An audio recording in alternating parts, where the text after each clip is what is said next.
এমন একটি শাক যেটা বাঙালি অবাঙালি সবাই ভীষণ পছন্দ করে। আর শীতকালে এই শাকটা ভীষণ ভালো পাওয়া যায়। তো বন্ধুরা, আজকে আমার রেসিপি হচ্ছে বেতো শাক বা বাথুয়া, যেটা আমি একদম নিরামিষ বানাবো, কোনো পেঁয়াজ না, রসুন না, অথচ স্বাদে কিন্তু অসাধারণ।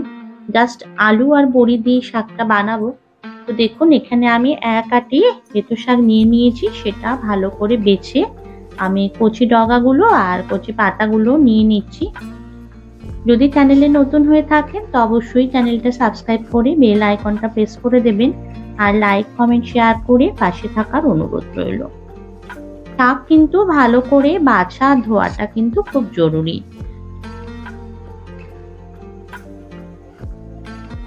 শাক আমি বেছে নিচ্ছি। শাক বাছতে না ভীষণ সময় লাগে, যার জন্য অনেকে শাক খেতে চায় না, শুধু এই বাছা ধোয়ার ঝামেলার জন্য। যাই হোক, আমি শাক ভীষণ ভালোবাসি, যার জন্য শাক রান্না করতে আমার কোনো কিন্তু বিরক্তি নেই। তো পুরো শাক বেছে নিয়েছি। এরপর আমি শাকগুলোকে ভালো করে ধুয়ে নেব। ধুয়ে তারপর এটাকে কেটে নেব। তার আগে একটা আলু নিয়ে নিচ্ছি, মিডিয়াম সাইজের আলু।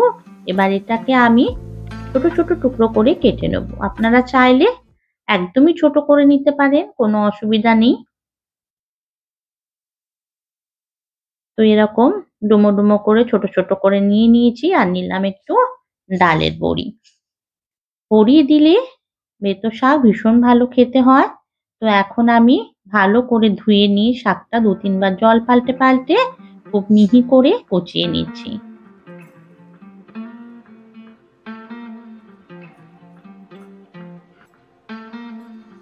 এইভাবে অল্প অল্প করে নিয়ে নিয়ে আমি শাকটাকে মিহি করে কুচিয়ে নিচ্ছি।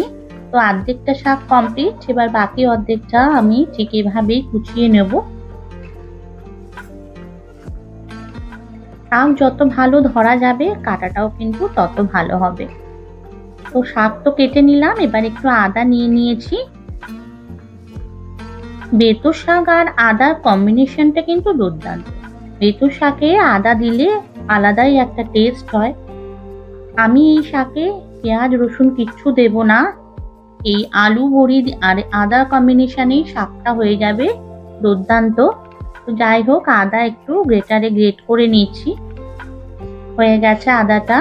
এবার গ্যাসে কড়াই বসিয়ে তেল গরম করে নিয়ে এর মধ্যে বড়িগুলো আগে লালচে করে ভেজে নিচ্ছি। আমি রান্নাটা সাদা তেলেই করছি, আপনারা চাইলে এটা সর্ষের তেলেও করতে পারেন।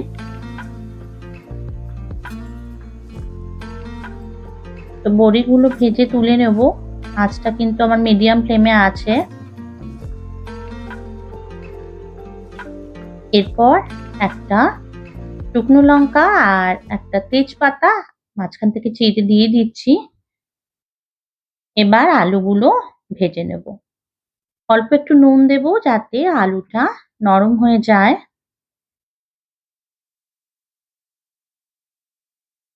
এবার ভালো করে মিশিয়ে দিয়ে একটু কভার করে দেব।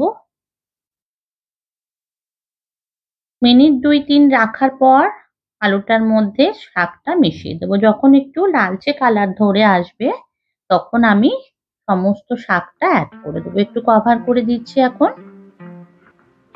দেখুন আলুটা মোটামুটি রং ধরে এসছে। এরপর এর মধ্যে পুরো শাকটা অ্যাড করছি।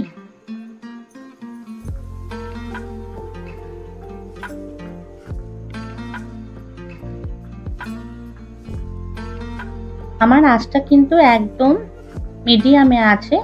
শাক সবসময় মিডিয়াম আঁচে রান্না করবেন। একটু নুন আর হলুদ দিয়ে দিচ্ছি। নুনটা কিন্তু এখন কমই দেব, কিন্তু যেহেতু শাক কমে আসে তার জন্য একবারে কিন্তু বেশি নুন দেওয়া যাবে না। প্রয়োজন হলে পরে আবার নুন দিতে হবে, কোনো অসুবিধা নেই। তো শাকটাতে এখন জল ছাড়বে। এই শাকে জল দেওয়ার কোনো দরকার নেই, এটা আস্তে আস্তে একদম কমে আসবে। এখন একটু ঢাকা দিয়ে দিচ্ছি আমি।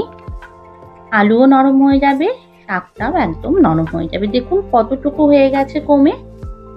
যখন 80% শাকটা হয়ে যাবে তখন এর মধ্যে আমি মেশাবো আদাটা। আদা কিন্তু প্রথমেই দেবেন না, তাহলে আদার গন্ধ কিন্তু একদম চলে যাবে। এই সময় আদাটা দিলে খুব ভালো হয়। আদাটা দিলাম, এখন ভালোভাবে আদা মেশাবো শাকের সাথে। এবার আবার কভার করে দেব। অনেকটাই হয়ে এসছে, আর একটু বাকি। দেখতে পাচ্ছেন আলু কিন্তু গলেই গেছে।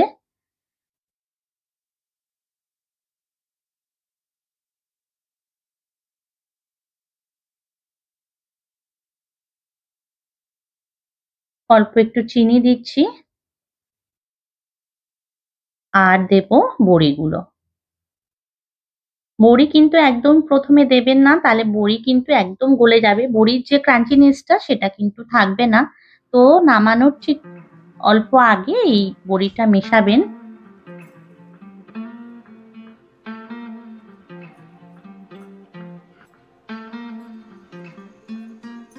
খুব ভালো করে মিশিয়ে দিলাম। এরপর এর মধ্যে আমি একটু আটা মেশাবো।